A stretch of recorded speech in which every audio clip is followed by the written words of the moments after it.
میں نازل کیا ہے۔ وما ادراک ما لیلۃ القدر، اور آپ کو کیا معلوم کہ شب قدر کیا چیز ہے؟ لیلۃ القدر خیر من الف شہر، شب قدر 1000 مہینے سے بہتر ہے۔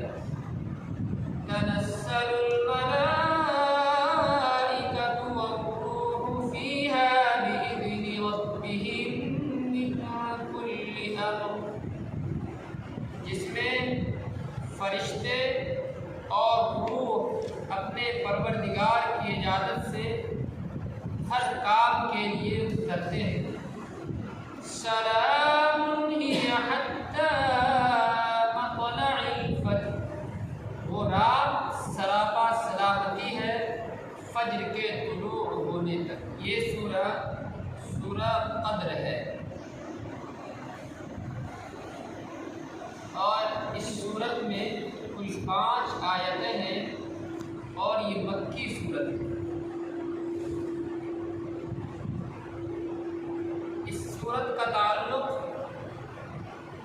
گزشتہ جو سورت ہے سورت 3، جس میں اللہ تبارک و تعالیٰ نے فرمایا لقد خلقنا الانسان فی احسن تقویم ثم رددناه اسفل سافلین، کہ ہم نے انسان کو بہترین سانچے میں ڈھال کر پیدا کیا ہے، پھر اسے پستی والوں میں سب سے نچلی حالت میں کر دیتے ہیں۔ ایک تو اللہ نے بہترین سانچے میں ڈھالا، پھر پستی والوں میں سب سے نچلی حالت میں اسفل سافلین میں سب سے جو گہرا گڑھا ہے، اللہ تبارک و تعالیٰ انسان کو کیوں پہنچاتا ہے؟ اس سے پہلے بھی بات آئی ہے کہ جو انسان نیک ہوتا ہے، اچھا عمل کرتا ہے، شریعت کے مطابق زندگی گزارتا ہے، اللہ تبارک و تعالیٰ اس کے لیے جنت کا فیصلہ فرماتے ہیں، اور جو اللہ کے احکام کی پابندی نہیں کرتا، ایمان نہیں رکھتا، شریعت کے مطابق زندگی نہیں گزارتا، اللہ تعالیٰ اس کو جہنم کے سب سے نچلے گڑھے میں پہنچا دیتے ہیں۔ اس صورت میں اللہ تبارک و تعالیٰ نے ایک خاص عنایت امت محمدیہ کے ساتھ فرمائی ہے۔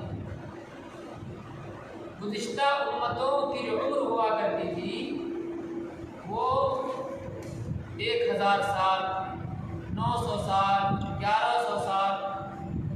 آپ نے حضرت نوح علیہ السلام کے واقعے میں پڑھا ہوگا کہ 950 سال تک انہوں نے اپنے لوگوں کی تبلیغ کی، 950 سال تک۔ اس کے بعد بھی وہ لوگ ایمان نہیں لائے تو پھر انہیں غرق کیا گیا، اور اس کے بعد حضرت نوح علیہ السلام 150 سال زندہ رہے۔ 950 سال اور 150 سال، 9500 سال، اور یہ 950 سال اور 150 سال، تو کتنا ہوا؟ 1100 سال۔ تو حضرت نوح علیہ السلام کی عمر کتنی تھی؟ تقریباً 1100 سال، تھوڑا سا کم و بیش۔ امت محمدیہ کی جو اوسط عمر ہے 60 سال، ٹھیک ہے؟ تو 950 سال ایک آدمی عبادت کرے گا، ایک 60 سال عبادت کرے گا، دونوں برابر ہو سکتا ہے؟ برابر نہیں ہو سکتا ہے۔ 1100 سال کی عبادت کو ایک پلڑے میں رکھیے، 60 سال کی عبادت کو ایک پلڑے میں رکھیے، تو کون جھکے گا؟ 1100 سال والا ہے۔ اللہ تبارک و تعالیٰ نے کہا نہیں، عمر تو کم ہے، لیکن ایسی عنایات، ایسا تحفہ اور مواقع اس امت کو اللہ نے دیا ہے کہ اگر اس پر عمل کر لے یہ امت تو 1100 سال کی عبادت کم پڑ جائے گی اس امت کی عبادت کی بنسبت۔ صحیح فرمایا انا انزلناہ فی لیلۃ القدر، ہم نے اس رات میں یعنی شب قدر والی رات میں قرآن مجید کو نازل کیا ہے۔ اور آپ کو کیا معلوم کہ شب قدر کیا چیز ہے؟ مثال کے طور پہ اگر کہا جائے کہ اوپر ٹولہ کی مسجد میں تفسیر ہوتا ہے، آپ کو معلوم ہے کہ کس طرح تفسیر ہوتا ہے؟ سمجھ رہے بات کو؟ چلو غور سے سنیے، تو سب کو معلوم ہے، اعلان ہوتا ہی ہے، لیکن اگر آپ اس پہ کہیں کس طرح تفسیر ہوتا ہے معلوم ہے تو غور سے سنیے گا۔ تو یہی ہے وما ادراک ما لیلۃ القدر، آپ کو کیا معلوم کہ شب قدر کیا چیز ہے؟ لیلۃ القدر، شب قدر خیر من الف شہر، 1000 مہینے سے بہتر ہے۔ یعنی یہ رات اگر کسی کو مل گئی، اس رات کی عبادت کسی نے کر لی تو 1000 مہینے کی عبادت ایک طرف اور اس ایک رات کی عبادت ایک طرف۔ اچھا یہ رات آتی کب ہے؟ تو فرمایا کہ رمضان میں آتی ہے۔ رمضان میں کب آتی ہے؟ اخیر عشرے میں آتی ہے۔ اخیر عشرے کے کس رات میں آتی ہے؟ داغ رات میں آتی ہے۔ داغ رات کون سی ہوگی؟ فرمایا اللہ نے اس کو چھپا دیا۔ ہیرے جواہرات وہ لوگ کیوں الماری میں بند کر کے رکھتے ہیں؟ معلوم ہے؟ اس لیے کہ وہ قیمتی ہوتا ہے۔ کیا ہوتا ہے؟ قیمتی ہوتا ہے۔ اسی طرح یہ رات قیمتی ہے، اس لیے اللہ تبارک و تعالیٰ نے سب کچھ بتا دیا کہ رمضان کا مہینہ ہوگا، اخیر عشرہ ہوگا، طاق رات ہوگا، لیکن اس کے بعد اس رات کو چھپا لیا قیمتی ہونے کی وجہ سے۔ آپ ہر طاق رات میں اس رات کو تلاش کیجئے، اور وہ رات جس کو مل گئی 1000 مہینے کی عبادت ایک طرف اور اس رات کی عبادت ایک طرف، یعنی 1000 مہینہ اگر کوئی عبادت کرے گا اس کا ثواب، اور اس رات میں کوئی عبادت کرے گا اس کا ثواب بالکل برابر ہوگا۔ اس رات کی خصوصیت اور کیا ہے؟ تنزل الملائکۃ والروح فیہا بإذن ربہم من کل امر، فرشتے اور روح اس میں اپنے پروردگار کی اجازت سے ہر کام کو لے کر اترتے ہیں۔ ٹھیک ہے؟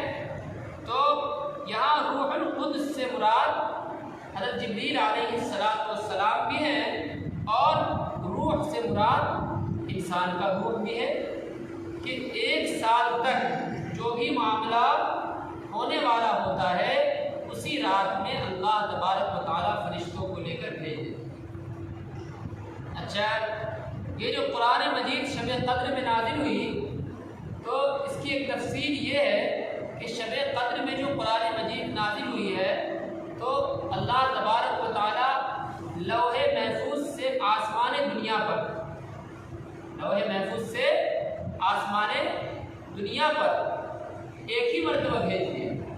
اور اس کی دوسری تفسیر یہ ہے کہ اللہ تبارک و تعالیٰ اسی رات میں قرآن مجید کا نزول فرمایا، یعنی اسی رات سے قرآن مجید کو نازل کرنا شروع کیا، اور 23 سالوں میں پورے قرآن مجید کو اللہ تبارک و تعالیٰ نے نازل فرما دیا۔ اور اس رات کے بارے میں فرمایا سلام، وہ رات سراپا سلامتی ہے، ہی حتی مطلع الفجر، فجر کے طلوع ہونے تک، یعنی صبح صادق تک وہ رات سراپا سلامتی ہے۔ اگر یہ رات کسی کو مل جائے تو 1000 مہینے کی عبادت سے بہتر ہے۔ اس رات کو ہم سب کو تلاش کرنی چاہیے۔ حضرت علی رضی اللہ تعالیٰ عنہ نے حضرت عمر رضی اللہ تعالیٰ عنہ سے فرمایا کہ کیوں نہ ایسا ہو کہ کوئی ایسا نظام بنے کہ چاہ نہ چاہ کے بھی مسلمان اس رات میں نماز کی حالت میں ہوں۔ تو حضرت عمر رضی اللہ تعالیٰ عنہ نے علی رضی اللہ تعالیٰ عنہ کے مشورے سے تراویح کا نظام قائم کیا۔ تراویح اللہ کے نبی صلی اللہ علیہ وسلم نے پڑھی تھی، لیکن اس کا کوئی مستقل نظام دے کر اللہ کے نبی صلی اللہ علیہ وسلم بتایا تو تھا کہ تراویح کی نماز ہے، کیسے پڑھی جائے، کتنی پڑھی جائے، کس طرح پڑھی جائے، اس کو ترتیب کس نے دی؟ حضرت عمر فاروق رضی اللہ تعالیٰ عنہ نے، حضرت علی رضی اللہ تعالیٰ عنہ نے ترتیب دی۔ اس سے پتہ یہ چلا کہ اس امت پر حضرت عمر اور حضرت علی کا بڑا احسان ہے، جنہوں نے تراویح کی نماز کی ترتیب بتائی اور پڑھنے کا حکم دیا، جو آج تک اور تا قیامت لوگ پڑھتے رہے۔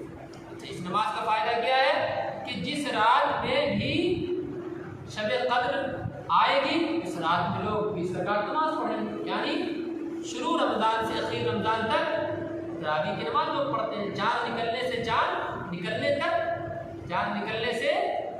نکلنے تک تراویح کی نماز پڑھتے ہیں۔ تو اب جس رات میں بھی شب قدر ہوگی، لوگ نماز کی حالت میں ہوں گے اور اس رات کی جو عبادت ہوگی 1000 مہینے سے بہتر ہو جائے گی۔ اسی لیے رمضان المبارک کے مہینے میں ہم لوگ سب لوگوں کو کہتے ہیں کہ تمام چیزوں سے فراغت حاصل کر لیجئے اور یکسوئی کے ساتھ خالص اللہ کے لیے اس مہینے میں اپنے آپ کو عبادت کے لیے فارغ کر لیجئے اور پابندی کے ساتھ تراویح کی نماز پڑھیے۔ لیکن لوگ کرتے کیا؟ قرآن ختم کر دیا، بس تجارت میں لگ جاتے ہیں، دوسرے کاموں میں مشغول ہو جاتے ہیں۔ نہیں، بالکل نہیں، یہ مہینہ عبادت کا مہینہ ہے، اس کا پل پل بہت قیمتی ہے۔